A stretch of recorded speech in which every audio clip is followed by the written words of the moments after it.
اللہ الرحمن الرحیم۔ رحیم یار خان کے اس خوبصورت حال میں جمع ہونے والے خوبصورت اور معززین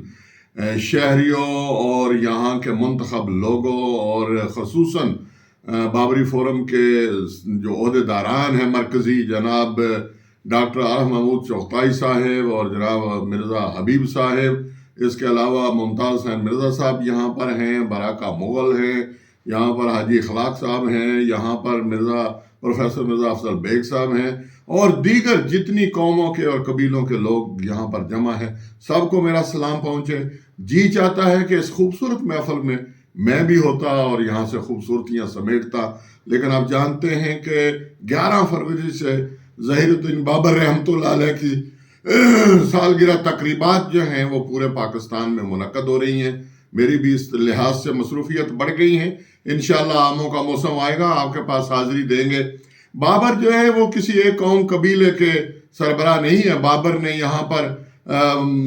مغل سلطنت کی بنیاد رکھی، لیکن ساتھ ہی مسلم ہندوستان کی بھی بنیاد رکھی، اور یہاں کے قوموں اور قبیلوں نے ان کے ساتھ بھرپور تعاون کیا، اور جو مغل دربار کے ساتھ قومیں اور قبیلے وابستہ ہوئے ان کو مرزا کا خطاب ملا، شاہی خطابات، اور ان کو مراعات ملی، اور یہی وجہ ہے کہ سب کو ساتھ لے کر چلنے کے نتیجے میں ہی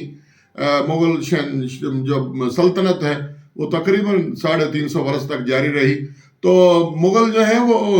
طاقت ہے تعمیر کی، وہ طاقت ہے بناؤ کی، وہ طاقت ہے سنوارنے کی، اور انشاءاللہ سب کو ساتھ لے کر چلنے کی نام ہے مغل۔ اور آج یہاں اس تقریب کو تو جناب رنگ دیے ہیں دو،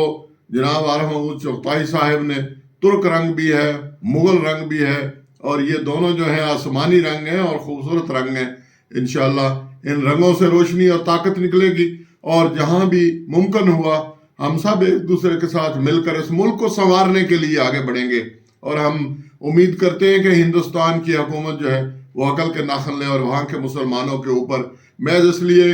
وہاں مغلوں کے نشانات مٹانے اور مسلمانوں کے نشانات مٹانے، ماضی نہیں مٹ سکتا، ماضی ساتھ چلتا ہے۔ امید ہے کہ اللہ تعالیٰ وہاں کے مسلمانوں کی بھی سختیاں معاف کرے گا۔ بہت مہربانی، بہت شکریہ، انشاءاللہ کبھی ملاقات ہوگی۔